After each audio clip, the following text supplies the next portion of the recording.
இரவு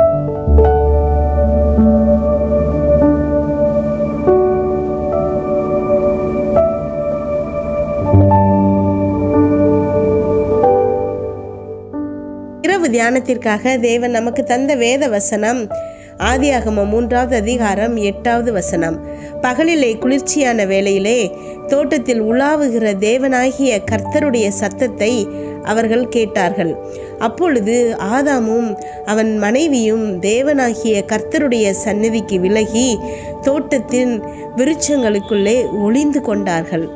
கிறிஸ்துவுக்குள் பிரியமானவர்களே, இயேசு கிறிஸ்து சிலுவையில் நமக்காக பாடுகள் பட்டு மரித்து 3ஆம் நாள் உயிர்த்தெழுந்தார். எதற்காக? நம் பாவங்களுக்காக, அவர் தண்டனை அனுபவிப்பதற்காக. இது நம் அனைவருக்கும் தெரியும். அவர் நம் பாவங்களை நீக்கி நம்மை நீதிமானாக்கினாரா? ஆம் என்று அனைவரும் உடனே பதில் சொல்கிறோம். ஆனால் தேவன் இன்று என்னை பயன்படுத்தி உங்களிடம் ஒரு கேள்வி கேட்கிறார். பாவம் உங்களை விட்டு நீக்கப்பட்டது என்றால் அதன் விளைவுகளும் உங்களை விட்டு நீக்கப்பட்டதா இல்லையா? இதுதான் நம்முன் வைக்கப்பட்ட கேள்வி. அத்தனை விளைவுகளும் நம்மை விட்டு நீக்கப்பட்டது என்பது உண்மை. அவர் சிலுவையில் வெற்றி சிறந்தார் என்பது 100% முழு நிச்சயமான உண்மை. அப்படி என்றால் பாவத்தின் அத்தனை விளைவுகளும் நம்மை விட்டு நீக்கப்பட்டன என்பதும் அதிநிச்சயமான உண்மை. அதைத்தான் நாம் இனி தியானிக்க போகிறோம். அதில் முதல் காரியம், மிக முக்கியமான காரியத்தை இன்று நாம் தியானிக்க போகிறோம். வீட்டில் சின்ன பிள்ளைகளை பார்த்திருக்கிறீர்களா? ஏதாவது தவறு செய்துவிட்டால் யாரிடமும் அதை சொல்லாமல், யாருக்கும் அதை தெரிவிக்காமல் ஏதாவது ஒரு இடத்தில் போய் பயந்து போய் ஒளிந்து கொண்டிருப்பார்கள். அதைத்தான் இங்கு ஆதாமும் ஏவாளும் செய்கிறார்கள். கர்த்தருடைய சந்நிதிக்கு விலகி மரங்களுக்குள்ளே ஒளிந்து கொண்டார்கள். காரணம், அவர்கள் செய்த பாவம்.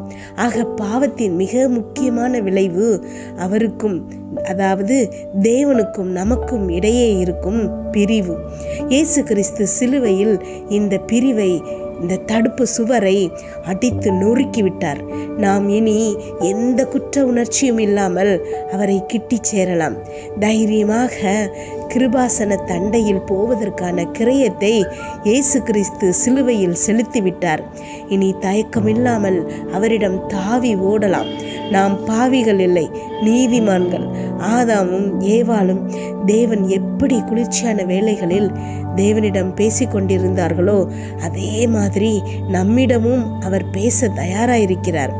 ஆதாம் ஏவாள் பழத்தை சாப்பிடுவதற்கு முன்பாக தேவனோடு எப்படி உறவாக இருந்தார்களோ அதே உறவோடு நாம் தேவனோடு இருப்பதற்கான கிரயத்தை சிலுவையில் இயேசு கிறிஸ்து செலுத்தி வெற்றி சிறந்திருக்கிறார்.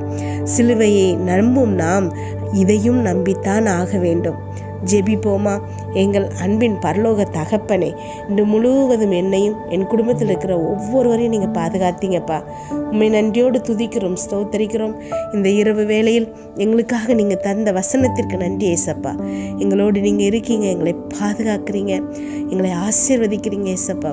என்னோடு ஜெபித்து கொண்டிருக்கும் ஒவ்வொரு பிள்ளைகளையும் உங்கள் கரத்தில் கொடுக்குறேன்ப்பா. அந்த பிள்ளைங்க போகும்போது வரும்போது நீங்கள் ஆசீர்வதிங்க. அவங்க இருதயத்தின் வாஞ்சைகள் எல்லாத்தையும் நிறைவேற்றுங்க ஏசப்பா. இப்பொழுது என்ன காரியத்துக்காக அவங்க ஜெபித்து கொண்டிருக்கிறார்களோ ஒரு மனப்பட்டு நாங்கள் ஜெபிக்கிறோம் ஏசப்பா. அந்த பிள்ளைகளுக்கு அதில் ஒரு வெற்றியை கொடுங்க ஏசப்பா. உண்மை நம்பி வந்திருக்கிறோம். இந்த பிள்ளைகள் பாக்கியவான்கள், ஒரு நாளும் வெட்கப்பட்டு போகக்கூடாது ஏசப்பா. அவங்க இருதயத்தின் நினைவுகளை நீங்கள் அறிவிங்க ஏசப்பா. அமேன், ஸ்தோத்திர ஏசப்பா. அவங்க வேண்டுதல்கள் எல்லாத்தையும் நீங்கள் கேட்கிறமைக்காக உமக்கு நன்றி ஏசப்பா. இரவும் பகலும் வேதத்தில் தியானமாக இருக்கிற மனுஷன் பாக்கியவான்னு சொல்லியிருக்கீங்கப்பா. உங்களுடைய வார்த்தையை வாஞ்சியோடு கேட்க வந்திருக்கும் இந்த பிள்ளைகளுக்கு நீங்கள் நன்மை செய்பவராக இருக்கிறமைக்காக உமக்கு நன்றி ஏசப்பா. அப்பா, நீங்கள் மனுஷராக வந்தபோது அப்பா எங்கும் சுற்றி திரிந்து நன்மைகள் செய்தீங்கன்னு வாசிக்கிறோம் ஏசப்பா. இப்போதும் அதே தேவன் எங்களோடு இருக்கீங்க ஏசப்பா. அமேன். யாருக்கெல்லாம் ஏசப்பா நன்மை தேவைப்படுகிறதோ அத்தனை பிள்ளைகளுக்கும் செய்ய நீங்கள் தயாராக இருக்கீங்க ஏசப்பா. நாங்கள் முழுவதும் உங்கள் கரத்தில் ஒப்பு கொடுக்குறோம் ஏசப்பா. அமேன், ஸ்தோத்திர ஏசப்பா. சிலுவையில் எங்களுக்காக வெற்றி சிறந்தார். அமேன். உண்மை நாங்கள் நன்றியோடு துதிக்கிறோம் அப்பா, ஸ்தோத்தரிக்கிறோம். எங்கள் பாவங்கள் விலக்கப்பட்டு எங்களை நீதிமான்கள் ஆக்கினமைக்காக உமக்கு நன்றி ஏசப்பா. பாவத்தின் விளைவுகள் அத்தனையும் எங்களை விட்டு விலக்கினமைக்காய் நன்றி ஏசப்பா. என்னோடு ஜெபித்து கொண்டிருக்கும் இந்த பிள்ளைகளுக்கு அப்பா இதை புரிந்து கொள்ளும் ஞானத்தை கொடுங்க ஏசப்பா. ஆமேன். பாவம் எங்களை விட்டு நீங்கியது என்றால் அதன் விளைவுகளாகிய நோய், தரித்திரம் எதுவும் எங்களுக்குள்ள இருக்க முடியாதுப்பா. ஆமேன். எங்களுக்கும் தேவனுக்கும் இருந்த பிளவு இப்பொழுது சரி செய்யப்பட்டது என்பதை முழு நிச்சயமாக நாங்கள் நம்புகிறோம் ஏசப்பா. ஆமேன். எந்த குற்ற உணர்ச்சியும் எங்கள் இருதயத்தில் வராதபடிக்கு, சாத்தான் எங்களை ஏமாற்றாதபடிக்கு இன்று எங்கள் கண்களை நீங்கள் திறந்தமைக்காய் உமக்கு நன்றி ஏசப்பா. ஸ்தோத்திர ஏசப்பா. நன்றி ஆண்டவரே.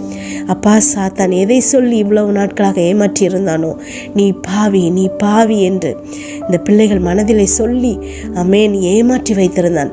இன்று அப்பா அதை ஸ்தோத்திர ஏசப்பா அதை உடைத்து இந்த கண்களை நீங்கள் திறந்தமைக்காக உமக்கு நன்றி ஏசப்பா.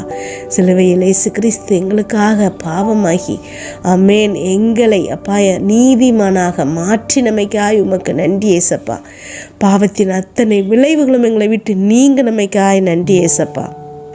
அப்பா, இனி நாங்கள் ஸ்தோத்திர ஏசப்பா பிதாவிடம் நீங்கள் பிதாவுடன் எப்படி நெருக்கமாக இருக்கிறீங்களோ அதே மாதிரி எங்களாலும் இருக்க முடியும் ஏசப்பா. பிதாவின் அன்பு அப்பா எங்களை நெருக்கி ஏவுகிறமைக்கு உமக்கு நன்றி ஏசப்பா. ஸ்தோத்திர ஏசப்பா. தொடர்ந்து எங்களை வழி நடத்துங்கப்பா. இன்று இரவு நாங்கள் தூங்கும்போது எங்களுக்கு சுகமான நித்திரை கொடுங்க, நல்ல சொப்பனங்களை கொடுங்கப்பா. வீட்டை சுற்றியும் இரத்தத்தை தெளிக்கிறோம். அதிலிருந்து புறப்படுகிற வல்லமை, எல்லா தீங்கு, பொல்லாப்பு, பொறாமை, எரிச்சல், கெட்ட ஆவிகள், பில்லி, சூனிய, மந்திரம், செய்வினை, பாவம், சாபம், நோய், விபத்து எல்லாவற்றிலிருந்து எங்களை விலக்கி பாதுகாப்பதாக. நாளை காலை எழுந்திருக்கும் போது புதிய கிருபையாளங்களை தாங்குங்கப்பா. இதை கேட்டுக்கொண்டிருக்கும் ஒவ்வொரு பிள்ளைகளின் இருதயத்தையும் உடைய கிருபையினாலும் சமாதானத்தினாலும் பலப்படுத்துங்க. இயேசு கிறிஸ்துவின் மூலம் ஜெபம் கேளும் நல்ல பிதாவே. ஆமேன்.